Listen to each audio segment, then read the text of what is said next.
Hi friends! One D&D is coming and they're changing tons of things. Some of the biggest changes I've seen though are the spells. Now keep in mind, everything that One D&D creates and contributes back to the community is something that is 1, optional, and 2, is able to commingle with any other 5e thing that you have purchased or backed on crowdfunding or anything like that. So a lot of these spell changes that One D&D created are really just fixes. You know, it's like a big update patch.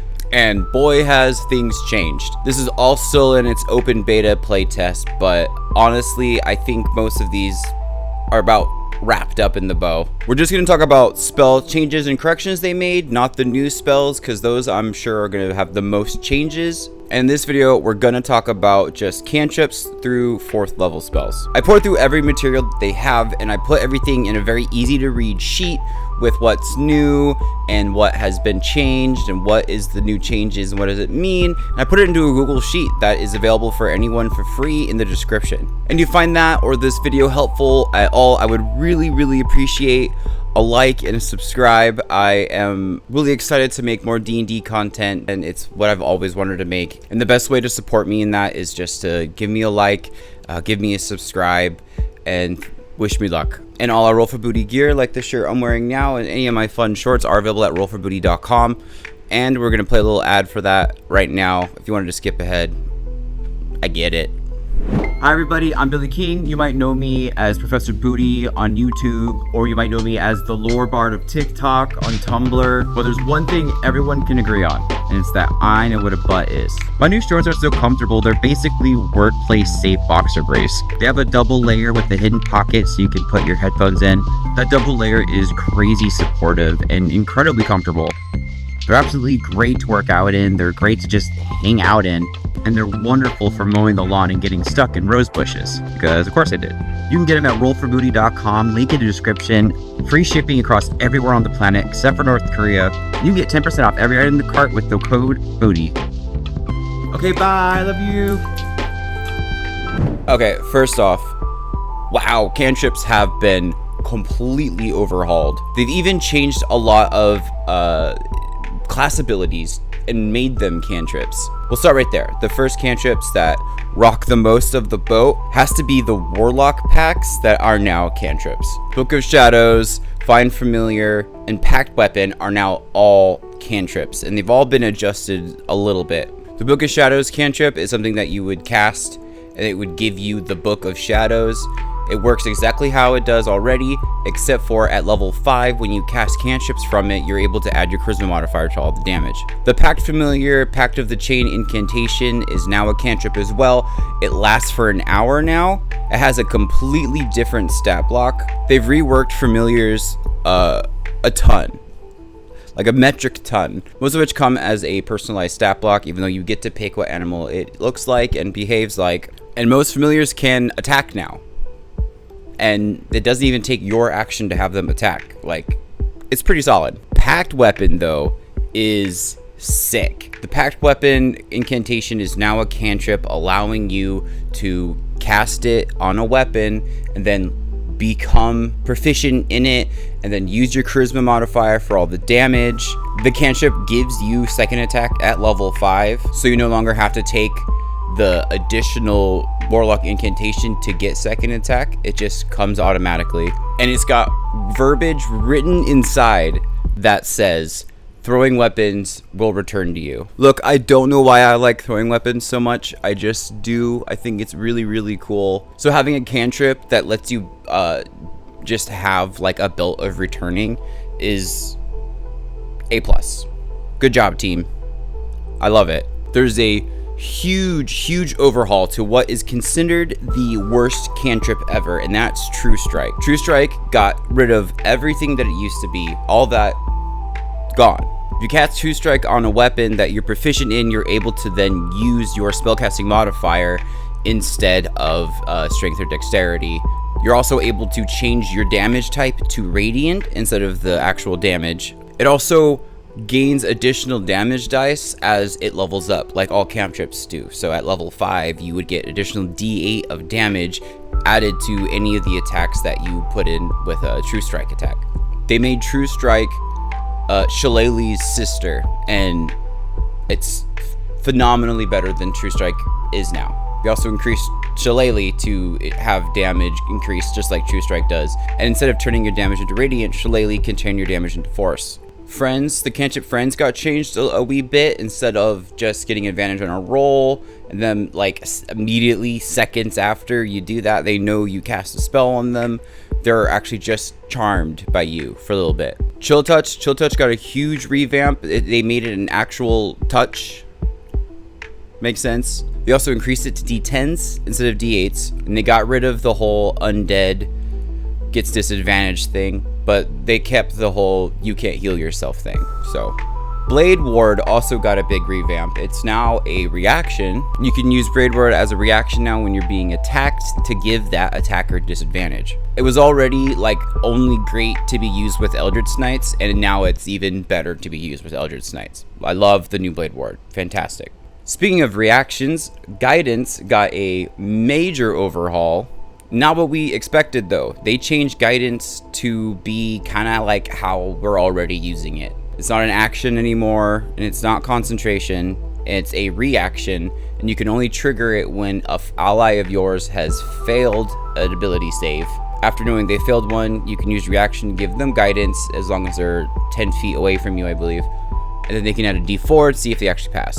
There's a bunch of other changes. They're just kind of not really big changes. There'll be in the sheet in the description if you want to check them out. First level spells came with a massive amount of changes, but mostly healing spells. They kind of redid every healing spell in the entire book. So Cure Wounds and Healing Word got a massive redo, and it's not complicated. They literally doubled it. So instead of Healing Word doing a D4 plus your modifier, it's now 2D4 plus your modifier. Same with Cure Wounds, 2D8s instead of 1. And every level that you increase it by, it also increases it 2 more dice. So a second level Cure Wounds is actually going to be 48. When I first heard about this, I was kind of, I don't know, I was very indifferent. Now I think it's fantastic. I mean, using healing spells after a certain level is just a waste of a spell slot. You're really only using Healing Word after like level 6 to make someone unconscious get back up, because the amount of healing you give somebody is going to be negligible compared to how much damage you're about to take. So why waste a slot? So now the healing spells actually heal well. I'm for it. Another major insane change was Divine Smite. Well, all the smites really, but Divine Smite got the biggest change because it's a spell now, which makes total sense. The fact that Divine Smite wasn't a spell led to some really fun shenanigans, for sure. Like a barbarian being able to smite while raging, being able to use it in a silenced area, that kind of stuff. But now it follows all of the other smite rules. It's a bonus action now. It's no longer concentration. All of the smites are no longer concentration. There's also no cap on the upcast. If you keep upcasting it, the further you go, the more d8s and damages it will do. Won't stop it at level 5. You'll be able to level 9 Divine Smite. They also are allowing you to use unarmed. So if you wanted to run a Paladin monk, you totally can. And you can smite on each one of your fists, which is pretty freaking cool. The wording is also that you have to be using a melee weapon. So I would say that if you're using throwing weapons, as the wording says that it is a melee weapon that you use a ranged attack on, I would allow someone to throw daggers and smite off them. Which is literally all I've ever wanted to do. Hunter's Mark also got a big change. When I wrote down this in my notes, I just wrote the word ruined across it. So now a target can only take Hunter's Mark damage once a turn. But they did do a damage increase if you upcast it. At level 3, your Hunter's Mark will do 3d6, and at level 5, your Hunter's Mark will do 5d6. And I don't think that is great. I think that sucks, but it's probably balancing issues with how they're going to make Ranger now. So we'll see when it all comes out. Like I said earlier, all our smites, our searing, our thunderous, our wrathful are no longer concentration. And all of the damage that they do from the smites happens before they take their save. So there isn't any halving of the damage on successful saves. If you thunderous smite, you add the 2d6 if you hit, and then they make the save to see if they get pushed back. Find Familiar is big now.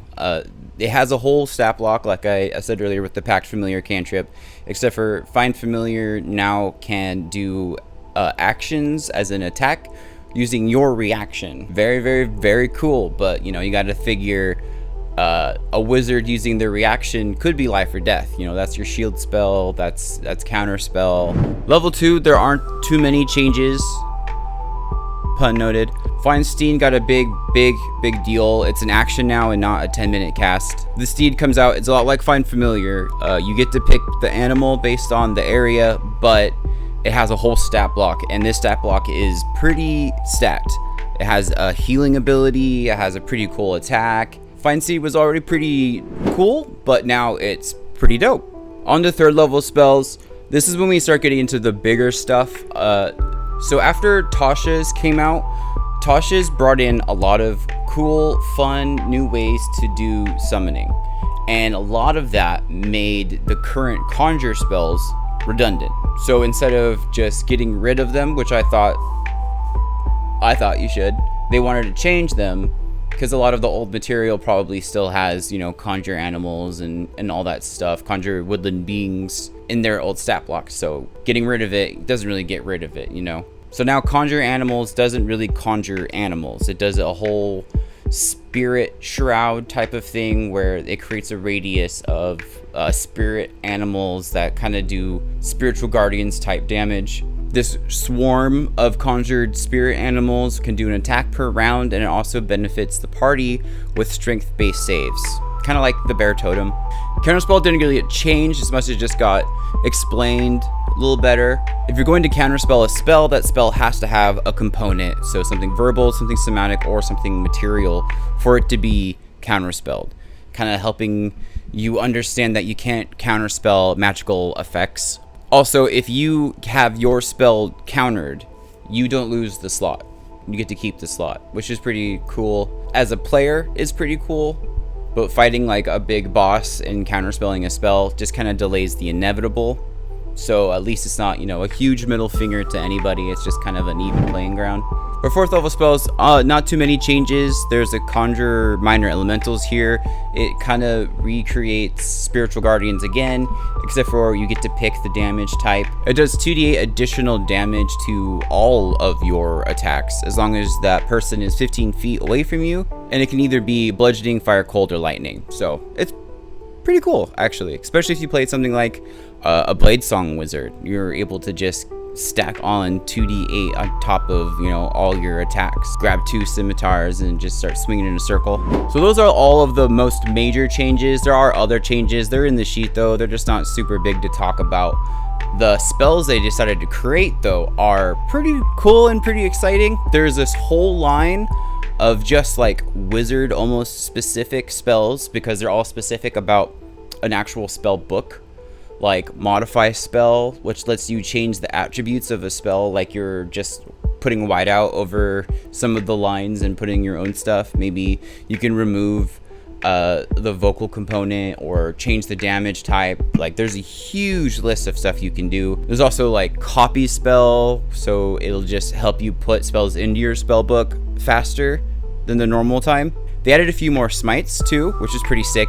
And they also added a whole list of different Sorcerer exclusive spells. There's a new Sorcerer cantrip. There's a new Sorcerer like self-buff spell called Sorcerer's Vitality. It lets you heal yourself with your spell slot and then remove some conditions. And a new AoE spell for Sorcerers called Arcane Eruption. It's nuts. I'm very, very excited. I definitely suggest checking out the open beta. It's really fun. I'm already involving some of the new additional spells into my campaigns now. I really like that healing actually helps past level 3. I like that a lot. But hey, let me know what you think spell needs the most attention and should be changed with One D&D in the comments, and let me know what spell should not be touched at all. I really want to thank all my sponsors, but especially those guys right there. Anyone in the adventure tier or higher get put it in the ending credits, and they also get put into a raffle that pulls every Friday. We're giving away a pair of those shorts you saw at the beginning of the video. They're incredibly comfortable. I love them so much. And thank you so much for watching this video to the end. I really appreciate it. That's all I got. Goodbye. Love you.